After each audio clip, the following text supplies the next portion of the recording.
questions? Yes? So the variability across the infants, I think, provides good evidence of your argument.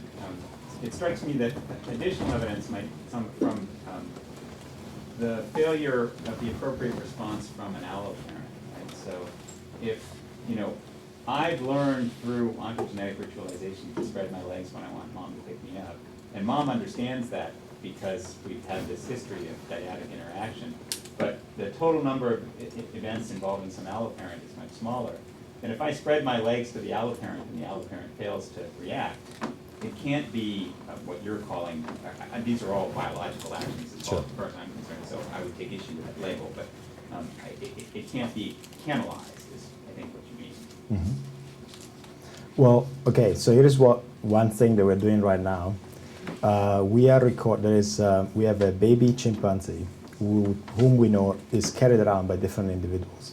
And what we're looking at is which kind of signals, gestures, whatever term you prefer, he's actually using to each one of them, and to see whether he actually has to ritualize different ones or whether he overextends. The one that was working with mom, now I'm going to try with this one, and then we see whether the other one responds. Because one possible issue, which I think is actually an open question, is because it's instrumental, you could still, as an observer, make sense a little bit of what the infant is trying to do. Like you are sitting here and you see the infant with the legs spread. Now, you might figure out that he wants to just get on you. You might figure this out even though you don't have an association with carriage. You just figure out from this, you get the infant to pull you, you might figure out he wants you to move. So it might be that you still are able to respond so that the infant just overextends. But we don't know whether that's the case. So we don't know whether the infant has to ritualize with each individual or whether he has to ritualize with mom, for example, and then he starts extending to other individuals for the same kind of action. Still, I think that one of the things that is clear, especially if you look at these infants, if you look at a 13 or 14 months old, they don't do any of the things that you've seen in the end. So it takes time to develop this kind of signals. And so when you look at them at 20 months, and I wish that we had more recordings of them, you see this becoming more and more sort of abstract and simple, and you can stop and you see like the spin and that's just it. While in the beginning there's more other stuff going on. And so I hope it's quite clear that the fact that each one of them has a different repertoire, that none of these gestures is used by all of them, and especially this correlation with initiation and the final repertoire suggests that you can't just forget that they live in a certain world and they act in a certain world, and this might play a role in it. Yes? Okay, I just want to go back to the slide just before this, and Sorry. This one. Yeah, the argument about the responsive move versus the initiating one, the argument about the begging gestures. So, chimps do use this begging gesture, right? But they never Do it to it, what? But Well, do they they do it to don't. each other? Yeah, Okay. don't they? I don't know. I've seen them doing it to me very often, but I haven't seen them You doing don't it to see each other chimps much. doing that to each other. Well, not in the way in which you see the orangs doing it, meaning it's more kind of, pushing. It's not just like relaxed. Yeah, no? But maybe not. Maybe, as I said, I'm kind of new to this, but Yeah. yes? Because I would have thought that you do see that with chimps, and my memory is that you do see that with chimps. In which case, I was thinking that might be an exception where the responsive move comes in the absence of a previous initiating action. Well, So nobody's ever giving them. Well, but they have received, right? The point is, it doesn't have to be a receiving from a human, from an agent. It could be like something is falling, and now you put your hand to get it. But for this to happen, is you need to understand that something is going to drop on your hand, and you But need. it doesn't have to be in this particular context of the dyadic interaction. No, I don't think The that's where it transfers. originates. I think it's a sense of like acting in the world in which you might have something comes to you and then you put your hand to get it. Okay. But now, if you do it when nothing is coming to you, then the question is, well, aren't you then you can say it's just an association. You associate that when you do this, something comes on your hand. That's interesting. Or you could say, now nothing is coming on my hand. I do this and I see whether now I can affect you and you put it on my hand. And that's what can happen. My personal experience is like from interacting with them is the classic situation in which you have the food like down here and they will try to reach for it this way. And then you put the food, you lift your hand with the same grape up and now they would just turn their finger upside down because now they assume that what I'm going to do is I'm going to drop it on their fingers rather than letting them take it from mine. So they can see just from how I position the food whether they can get it this way or they're going to receive it in this way. And that's kind of my take on it. I don't want to make a huge claim on it, but I think it's interesting. Yes. Thank you very much for the fascinating talk. I have two simple questions. The first is, in the former study, it's obviously that infant chimp keep paying attention to the mother. Infant mother Bonobo, also yes. keep paying attention to the baby. But I think in human-infant and human caregiver interaction, mutual gaze can convey some meaning. And my question is, if the chimps, if bonobos can get a mutual gaze, and can they do something more than just looking at? Well, that's kind of an interesting question. It's like, are they just monitoring each other, or are they doing what we do when we look at each other, like kind of saying we are in this together? Now we have a mutual understanding of what's going on, and that's something that I think is still an open question and should be tested. I mean, I will find some way to look at it. I mean, I just don't know. What I can say, and I think you can see it also from the orangs and so on, is like they do look at each other. So I look at you, you look at me, and now I do something. And so they have kind of this sense of, to be able for you to recognize my visible behavior, you need to perceive it. And at the same time, if I see you looking at me now, I can just check whether you are responding to it properly. But whether that's just monitoring each other's behavior, or whether it's more than that, I just can't say. I wish I could answer that. And the other question is, for the data study, for me, the examples of orang and the chimps are quite distinctive, very different. And the orang-utan clearly showed the request and the mother gave something. But in the chimpanzees, it's like other chimpanzees surrounding the individual and looking into things, and the focal individual allows them to look into. So it's not, for me, it's not like giving and offering or giving. And so my question is, if the chimps cannot do giving, or They can. they just don't want to. No, well, again, exactly. I think they can. It's just that they don't want to, and they don't care about it. I think that's the thing that I find. I mean, one of the things that's always interesting about all these studies is that, and I mean, we in Leipzig do that most of the times, is that the vast majority of it is just on chimpanzees. And of course, you might say, look, great apes don't do this because the chimpanzees don't do it. And then, as many of you know here, then maybe the orangs do it in a way that it's interesting anyway. And so now we have an issue, because why is it that the chimpanzee doesn't do it, but the orangs does it? And I think that's an interesting evolutionary question. Is it convergent evolution, or is it something else that's going on? Is it that you just decide you don't want to, and so you are more competitive, whatever, other stuff going on? But again, it's yes, yes. So I'm wondering whether you have any data showing that the success of carries increases as the repertoire, the ontogenetically ritualized repertoire increases. That's a good question, but here's the problem with this. To be able to do that, you need to know. So what we have done is kind of preliminary to whatever investigation we can do in that sense. Why? Because how do I know that this carry was not successful if I don't know how that thing means I want to be a carrot? So that's the problem, is identifying failed carries required us to get to this level first, which is identifying how you get to a successful one. So what kind of repertoire do you have?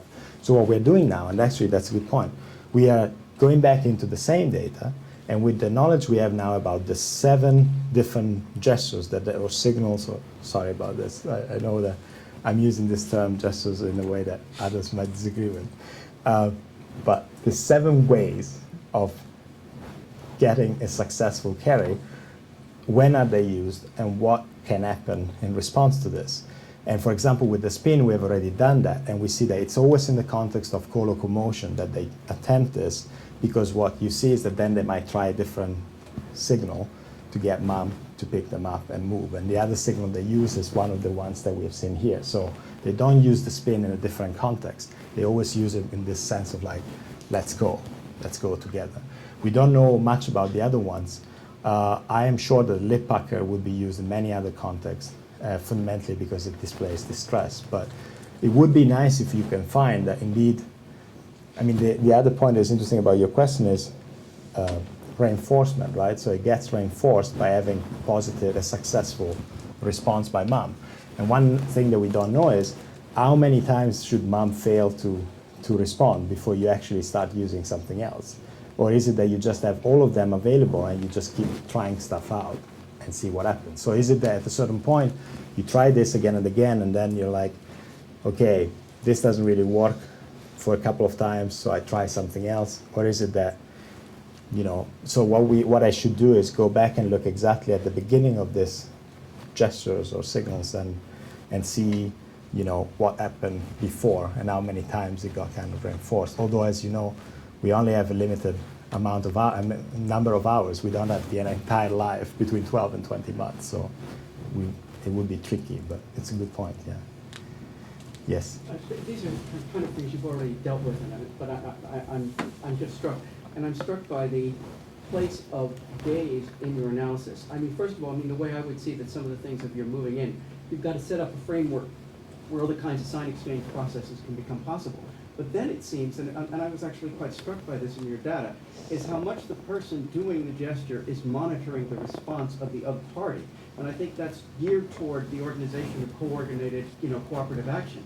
And in this sense, then, it's not simply gaze, but there's a specific kind of intentional inflection on what you're doing with the gaze. You're trying to see what's going to happen, how the other party is going to be co-participating in the action. And in a way, maybe the simplest way to say this is, I wouldn't look at the gestures as being done entirely with, like, the hands and feet, but also including that particular thing. And in this sense, they're kind of slightly different than human gestures, because in human gestures, you may be monitoring for the whole utterance, but you're not monitoring, I don't think, in that sense for the, for the specific body part. I mean, there's no, human gestures can be disattended in these ways. And one last thing, just picking up the gaze, I'm not sure, but with respect to the spin gesture, at least in your first example, and it wasn't as clear, but with the others, the infant is already gazing toward the mother, so that they can't do. Now what the spin does is it breaks the gaze, and then with the spin you've initiated, so you're suddenly indicating you're initiating a new point of action, so that you're parsing kind of the gaze into those patterns of organization. One of the things I haven't showed you about the spin gesture is that what often happens, though not always, is that there's another individual that starts moving. And so the infant sees the other individual moving and follows the gaze with the other individual and then turns looking at mom to see what mom is doing. You see this also happening in other situations in which the infant would move forward out and then would turn to look at what mom is doing and see whether mom would follow. And so I believe that there's a lot of this kind of emerging from also monitoring what somebody else is doing and then monitoring mom. And well, concerning the gaze, it's kind of, let's say, the same answer that I tried to give to him. It's kind of like, I don't know whether there's much more than monitoring, whether there's some kind of more being together, and so the kind of joint attention level that I'm not sure they have or they really get to, but maybe I'm wrong. Yes?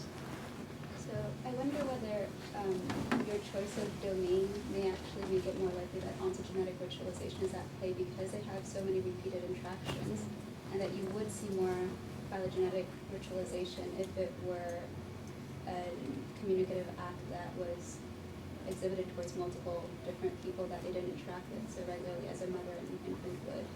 Well, that's kind of I think it's a good point, and I think you're right. It's possible that what I'm looking at is a very specific type of context.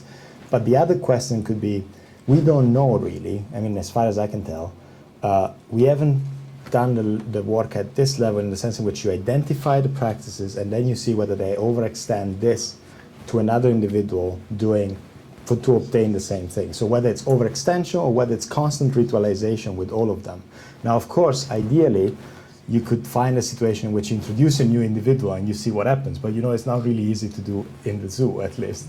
And so it's kind of difficult for us to say because, of course, they are interacting, they are the same group in this limited environment all the time.